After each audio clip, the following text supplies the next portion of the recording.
పరమ గురువులతో జీవనం. Living with the Himalaya masters. Swami Rama.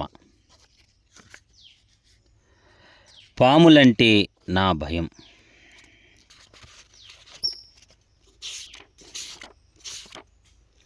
నాకున్న భయం గురించి మీకు చెప్తాను. నా చిన్నతనంలో నాకు సాధారణంగా భయం అనేది లేదు. ఉప్పొంగిన గంగానది ఈదుతూ దాటేవాడిని. పులులుంటాయన్న ఆవేశమైన భయం లేకుండా, పులులుంటాయన్న లవవేశమైన భయం లేకుండా అరణ్యంలోకి వెళ్ళేవాడిని. కానీ పాములంటే మట్టుగా విపరీతమైన భయం ఉండేది. చాలాసార్లు వాటిని ఎదురుపడ్డాను. కానీ నా భయాన్ని అందరి దగ్గర, ఆఖరికి మా గురువుగారి దగ్గర వద్ద కూడా దాచాను. 1939 సెప్టెంబర్ మాసంలో ఒకసారి నేను మా గురువుగారు ఋషికేశ్కు వచ్చాం. మేము వీరభద్రకు వెళ్తూ దారిలో అప్పుడు నా ఆశ్రమం ఎక్కడ ఉందో అక్కడ బస చేసాము. ఉదయాన్నే గంగలో స్నానం చేసి ఒడ్డు పైన ధ్యానానికి కూర్చున్నాం. అప్పటికే మధ్యలో ఆపకుండా 2-3 గంటలు ధ్యానంలో కూర్చోవటం అలవాటు చేసుకున్నాం. 7:30 గంటల ప్రాంతంలో నేను కళ్ళు విప్పినప్పటికీ ఎదురుగా ఒక తాచు పాము ఉంది. సగం వరకు చుట్టుకొని మిగతా నిలుపుగా ఉంది. నా నుంచి ఎదురుగా 2 అడుగుల దూరంలో నిశ్చలంగా కూర్చుని నన్ను చూస్తూ ఉంది. భయభ్రాంతున్నయి వెనువెంటనే కన్నులు మరలా మూసివేశాను. నాకేమి చేయాలో పాలుపోలేదు. కొన్ని నిమిషాలు తరువాత మరలా కనులు విప్పాను. ఆ పాము కదలకుండా అక్కడే ఉంది. చెంగున గెంతు వేసి అక్కడ నుండి పారిపోయాను. కొన్ని గజాలు పరిగెత్తాక ఆగి వెనక్కి చూశాను. ఆ తాచుపాము మెల్లగా తుప్పల్లోకి కదలడం మొదలుపెట్టింది. నేను మా గురువుగారి దగ్గరకు వెళ్ళి జరిగిందంతా చెప్పాను. ఆయన నవ్వి, ఎవరైనా గాఢమైన ధ్యానంలో ఉన్నప్పుడు వాళ్ళ దగ్గర ప్రతి ప్రాణి ధ్యానముద్రలో ఉండటం సహజమని చెప్పారు. ఇంకోసారి చాలా రకముల శిక్షణ పొందిన తరువాత పాములతో మరొక భయంకరమైన అనుభవం అయింది. హిందీ సంస్కృత నిలయమని అనుకునే దక్షిణ భారతదేశాన్ని నన్ను వెళ్ళమన్నారు. వాన పడుతూ చలిగా ఉన్న ఒక సాయంత్రం ఒక దేవాలయంలో తలదాచుకోవడానికి వెళ్ళాను. నువ్వు స్వామివారివైతే నీకు ఆశ్రయం ఎందుకు అని మొదట వాళ్ళు అన్నారు. అప్పుడొక వనిత దేవాలయం నుండి వచ్చి నాతో రండి, మీకు ఆశ్రయం ఇస్తాను అన్నారు. నన్నామె 6 అడుగుల చతురస్రపు గుడిసెలోనికి తీసుకుని వెళ్ళింది. అక్కడ నన్ను బస చేయమని చెప్పి వెళ్ళిపోయింది. నా వద్ద కూర్చోవడానికి జింక చర్మము, సాలువ, తుండుగుడ్డ మాత్రమే ఉన్నాయి. గుడిసెలో వెలుతురలేదు. కానీ లోనికి వచ్చే దారి నుండి వస్తున్న వెలుతురులో కొంత చూడగలిగాను. కొద్ది క్షణాల తరువాత నా ముందు ఒక త్రాచుపాము ప్రాకడం మరొక నా పక్కన ఉండటం చూశాను. త్వరలోనే గుడిసెలో చాలా పాములున్నాయని తెలుసుకున్నాను. నేను ఒక పాముల దేవాలయంలో ఉన్నానని గ్రహించాను. ఇది చాలా ప్రమాదకరమైన పరిస్థితి. నాకు భయం వేసింది. నేను ఇంకా స్వామి అవ్వడానికి తయారవుతున్నాను. ఆమెమో నేను నిజమైన స్వామి అవునో కానో పరీక్షించాలనుకుంది. నాకు చాలా భయం వేసింది. కానీ ఆలోచించాను, నేను రాత్రి పారిపోతే ఎక్కడికి వెళ్ళగలను? నేను ఒకవేళ చనిపోయినా సర్వసంగ పరిత్యాగి ఆచరించవలసిన సూత్రాలు అందరికీ తెలుస్తాయి అని నిశ్చయించాను. ఆమె జ్ఞానిలాగా కనిపించలేదు. అయినా ఆమె ఈ గుడిసెలోకి రాగలిగింది. అలాంటప్పుడు ఏ హాని జరగకుండా నేనెందుకు ఇక్కడ ఉండలేను అని ఆలోచించాను. అప్పుడు మా గురువుగారి మాటలు జ్ఞాపకం చేసుకొని నేను స్వతహాగా అనుకున్నాను, నేను నిశ్చలంగా కూర్చుంటే పాములు నన్నేమి చేస్తాయి? వాటికి కావలసినవి ఏవి నా దగ్గర లేవు అని రాత్రంతా నిశ్చలంగా కూర్చుని గమనిస్తూ ఉండిపోయాను. నేను పోగొట్టుకున్నదంతా నా ధ్యానం అంతా పాముల మీదే ఉంది. ఈ 2 అనుభవాలు జరిగినా నాకు పాములంటే భయం పోలేదు. యువస్వామి అయిన ఎంతోమంది ఉన్నత ఉద్యోగస్తులతో సహా వచ్చి నాకు ప్రణమిల్లేరు. నేను వాళ్ళను దీవించేవాడిని. కానీ లోలోపల పాములంటే అదో భయం మిగిలిపోయింది. భయరహిత సిద్ధాంతాలు, బ్రహ్మసూత్రాలు నా విద్యార్థులకు బోధించేవాడిని. కానీ అంతర్గతంగా నాలోని భయం ఉండిపోయింది. నా బుద్ధి కుశలనంతా వినియోగించి భయం పోగొట్టుకోవడానికి విశ్వ ప్రయత్నం చేశాను. ప్రయత్నిస్తున్న కొలది భయం పెరుగుతూ వచ్చింది. ధ్యానానికి కూర్చున్నప్పుడు తరచూ కళ్ళు విప్పి చుట్టూ చూసేవాడిని. ఎక్కడికి వెళ్ళినా పాముందేనని చూసేవాడిని. ఆఖరికి నాలో నేను ఇలా అనుకున్నాను, ఎలాగైనా ఈ భయం నువ్వు తొలగిపోవాలి. ఈ ప్రయత్నంలో నువ్వు చనిపోయినా పర్వాలేదు. ఇది నీ పెరుగుదలకు మంచిది కాదు. నిన్ను గౌరవిస్తూ ప్రేమిస్తూ నీ మీద ఆధారపడే వ్యక్తులకు నువ్వు ఎలా దారి చూపిస్తావు? ఈ భయం పెట్టుకొని ప్రజలకు దారి చూపిస్తావా? ఓరి మోసగాడ. మా గురువుగారి దగ్గరకు నేను వెళ్ళి నమస్కరించి, అయ్యా అన్నాను, నీకేమి కావాలో నాకు తెలుసు. నీకు పాములంటే భయం అని ఆయన అన్నారు. మరి మీకు తెలిసినప్పుడు ఆ భయం ఎలా పోగొట్టుకోవాలో నాకు ఎందుకు చెప్పలేదు అని ఆయన అడిగాను. నేనెందుకు చెప్పాలి? నువ్వు నన్ను అడగాలి. ఈ భయాన్ని నువ్వు నా దగ్గర ఎందుకు దాచావు అని అడిగారు. ఆయన వద్ద నేనేమీ రహస్యాలు దాచలేదు. ఎందుచేతంటే ఈ భయం గురించి ఆయనకు చెప్పలేదు. అప్పుడు ఆయన నన్ను అడవికి తీసుకువెళ్ళారు. రేపు తెల్లవారుతున్న దగ్గర నుంచి మనం మౌనం పాటిస్తున్నాం.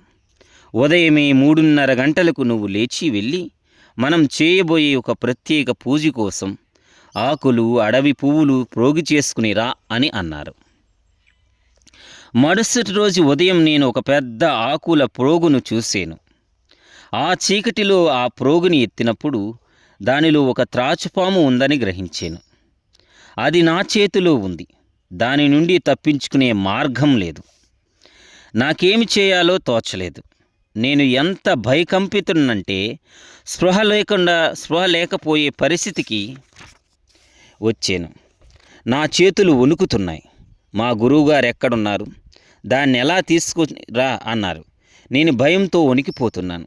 అది నిన్ను కాటివేయదు అని ఆయన అన్నారు.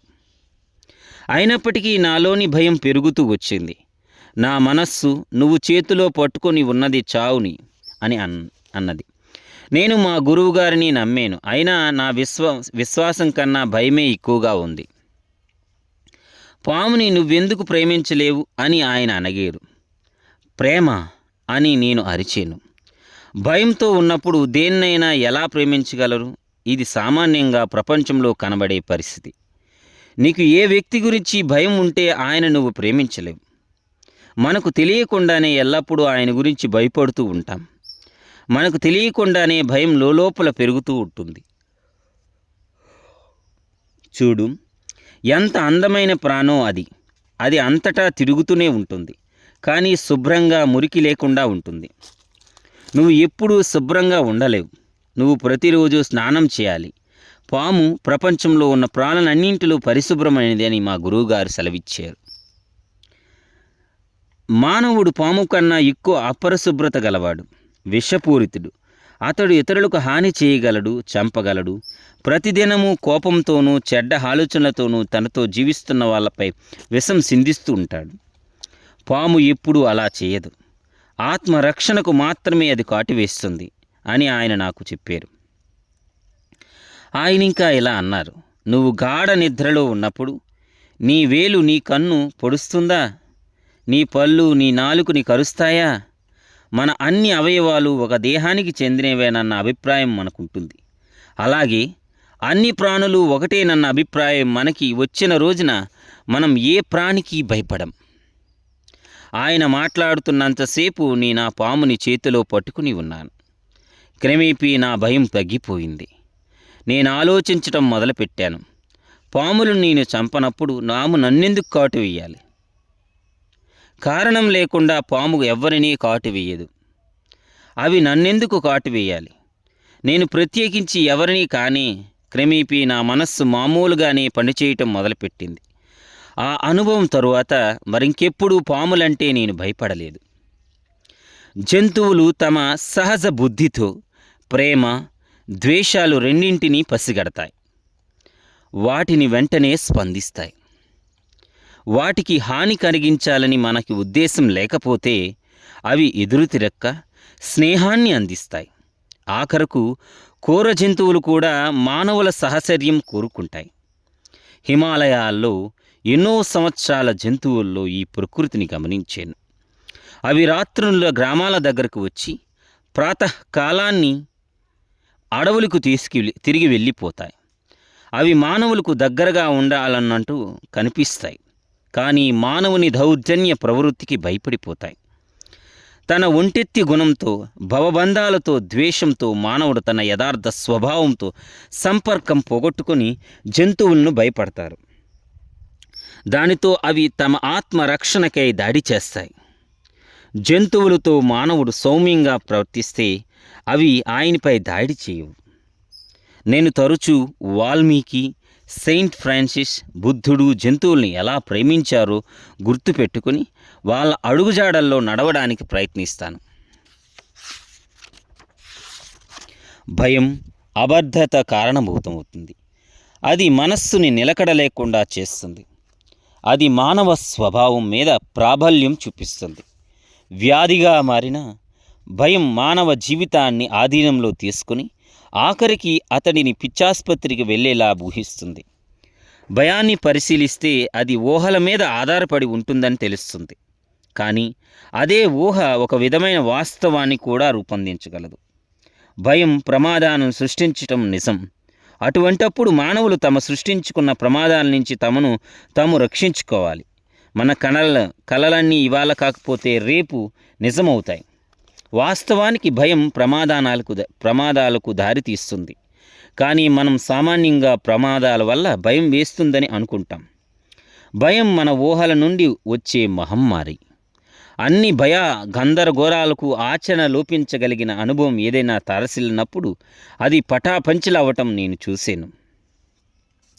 సమాధి స్థితి చేరుటకు యోగ సూత్రాల్లో మొదటిది 10 నిబద్ధతలు, ప్రాథమిక అవసరాలు. వానిలో మొదటి అహింస. అహింస అనగా చంపకుండుట, హాని చేయకుండుట, అపాయము చేయముకుండుట. స్వార్థ, అహంకార పర్వతములతో మానవుడు మొద్దుబారి అంతర్బుద్ధి గూర్చిన సహజ శక్తిని కోల్పోతాడు. అంతర్బుద్ధి ఎంతో గొప్ప శక్తి. దానిని సక్రమంగా వాడగలిగినప్పుడు అది ఉత్తమమైన అహింసా పదంలో వెళ్ళటానికి సహాయపడుతుంది.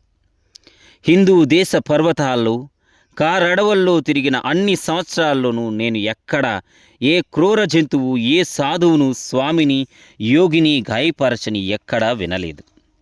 వాళ్ళెప్పుడూ జంతువుల నుండి, ప్రకృతి వైపరీత్యాల నుండి రక్షించుకోవడానికి ప్రయత్నించరు. వాళ్ళు అంతర్గత శక్తి వాళ్ళని భయరహితులను చేస్తుంది. అటువంటి భయరహితుడు తన వ్యక్తిగత చైతన్య స్థితిని దాటి సర్వవ్యాప్తివైన చైతన్యంతో ఒకటవుతాడు. ఎవరిని చంపగలరు? శరీరం ఎప్పుడో ఒకప్పుడు మట్టిలో కలిసిపోవాలి, కానీ ఆత్మ నిత్యం. హిమాలయాల ఒడిలో నివసించే అన్ని వర్గాల ఋషులు ఈ దృఢ నమ్మకంతో ఏకీభవిస్తారు.